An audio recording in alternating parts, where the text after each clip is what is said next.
Here's your timestamps. Let's get started. Tips that you should avoid. Number one, any tip that suggests that you should drop everything to spawn rush the survivors and find them as soon as possible. While applying pressure to survivors early can be really helpful, dropping everything and sacrificing map control and experience gain from trapping up the map or doing other things is not always worth it, and survivors have a lot of tools to shut this down. Number two, any tip that suggests that you should always down survivors whenever possible. While it can be nice to grab a few levels and level up quickly on Demon, at some point you stop getting more powerful. Instead, sometimes it's better to allow the survivors a chance to heal up because they're going to use up their Shemp's colas, which can be far more profitable once late game rolls around. Number three, any tip that recommends that your playstyle should be guided by the demon you're playing rather than the build you have for that demon. The number one guiding principle to how you're going to play and level up through a round will be based on the build that you have created with your skill points, and much less so on the demon that you are playing. And last but not least, any tip that suggests that possession is your only powerful tool for fighting survivors. Now let's hop into some gameplay where I can better reinforce what I'm talking about. In this example game, I'm playing as Warlord, and I have a build that centers around the elite unit. So my priority at the start is actually not finding the survivors, but getting my traps set to level 3 so that they will spawn elites when the survivors move through them. Once I get my traps leveled up to 3, I will then begin moving across the map to look for the survivors. However, I will still periodically set traps on the map as I go, because this could help me find the survivors if they slip by, the units they spawn will help do damage, and any chests that I trap can also help damage the survivors as well. In general, it just gives you a lot more map presence. As you can see here, I'm trapping my way across the map. I'm not hitting every single trap, just the ones that I feel are strategic, but I do trap every single chest because you get so much XP from doing that, and it's just worth it if the survivors do happen to stumble across the chest and open it. I finally find the survivors in Castle Kandor, so I continue setting a few strategic traps, look for chests that I can trap, and then gathering some energies so I can eventually possess the elite units as they pop out of the traps. The survivors unfortunately flee the castle as soon as I show up, but I still collect some experience points and level up. My focus this game will be putting points into the elite portal to level up the elites, and possession to make the possession of the elites more powerful. Finally catch up with the survivors at the Aetherian outpost, so we set some traps and get ready to do some harass.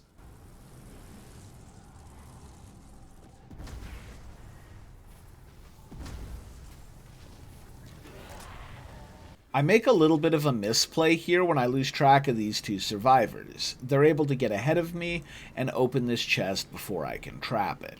This is a great example of a situation where focusing on possessing every single elite unit that pops out would be a bad idea.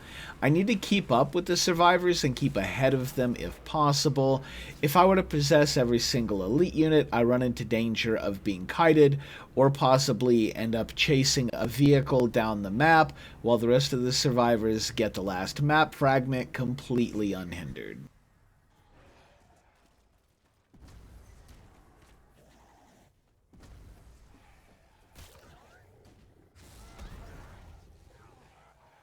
You might be wondering why I'm seemingly just flying around in circles, but what I'm doing is looking for an opportunity. I wait for the two survivors to split up. When the one goes for the map fragment, I make a play on this survivor.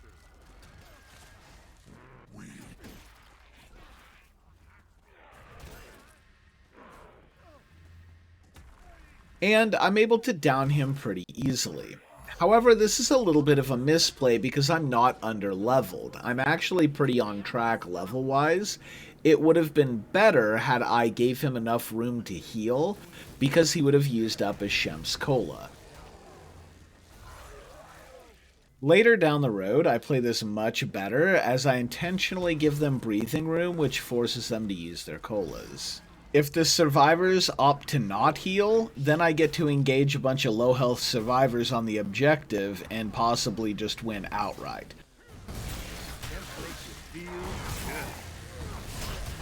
The survivors have activated Dagger.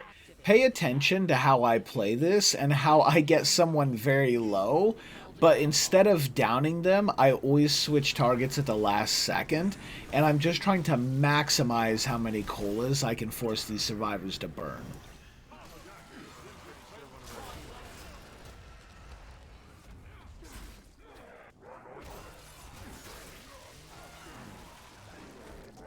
I do down one by accident because I'm hitting harder than I thought I would be. Also, the unpossessed AI downs one back here because, well, I'm flooding them with really buffed elites.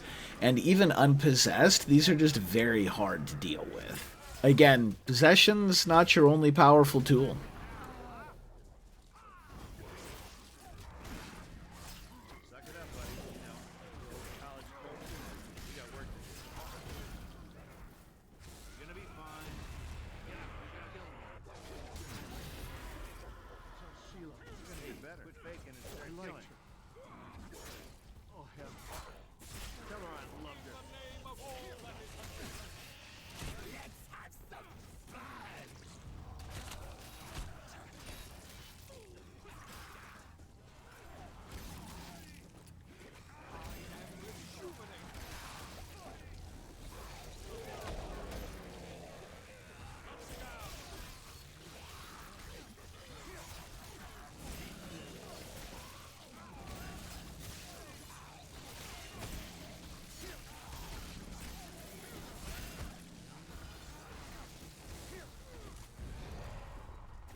Nine. I counted 9 colas burned for that fight. That is devastating. We still have pages to go. The next objective takes the survivors through an area with a lot of trap locations. So I spend my time trapping the area up, hoping to split the survivors up and create some sort of opportunity.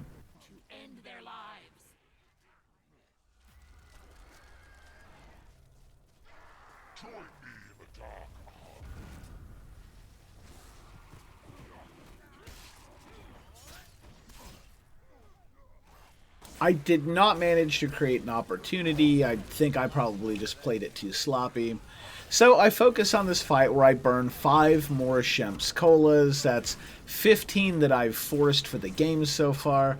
And toward the end here, you can tell that they're out of Shemp's Colas because they start resorting to amulet spam as a means to stay alive.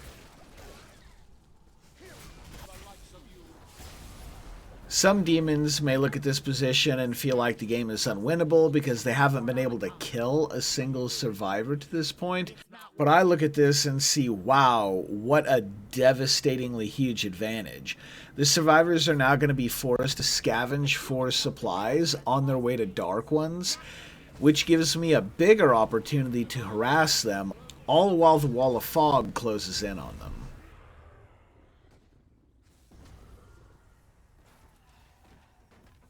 The survivors are low on supplies and starting to split up. This is the absolute best time to start possessing them and using them to kill each other.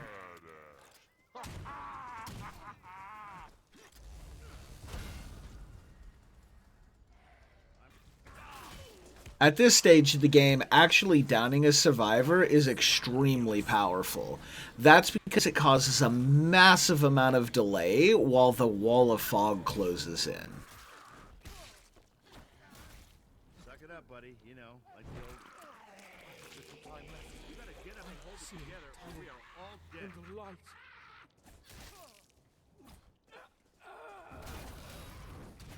Stand down. We're screwed if somebody doesn't. It's worth pointing out here that while I am getting a ton of experience points for downing these survivors over and over, I'm not really getting any more powerful. So everything being done here is for a strategic reason. Weapon requires reloading. Just saw somebody go down.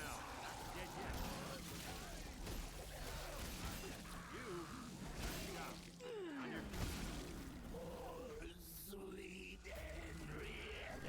yet. Just to chime in here really quick, this kick spam, oh my god, was this annoying.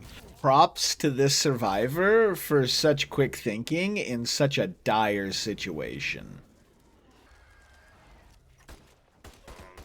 They've got me. That wall of fog is closing in and creating a lot of pressure. You'll notice that the survivors aren't really helping each other anymore. They're just desperately trying to get the dark ones, which makes this even easier. Cry for mercy. If you can get it down to 3 survivors by the time that book spawns, you're in really good shape. It is really hard to protect the book with 3 survivors. If you can get it down to 2 survivors, by the time book spawns, you've pretty much won. 2 survivors just can't defend the book. In this particular game, though, I'm set up to win at Dark Ones because I've burned up all their heals. They really just don't have a leg to stand on at this point. Thanks for watching, and don't forget to check out my sponsor, Sneak Energy. Information in the description below. They're the best energy drink on the market, and they even offer a military discount. The light of humanity has been extinguished. Darkness will rule for all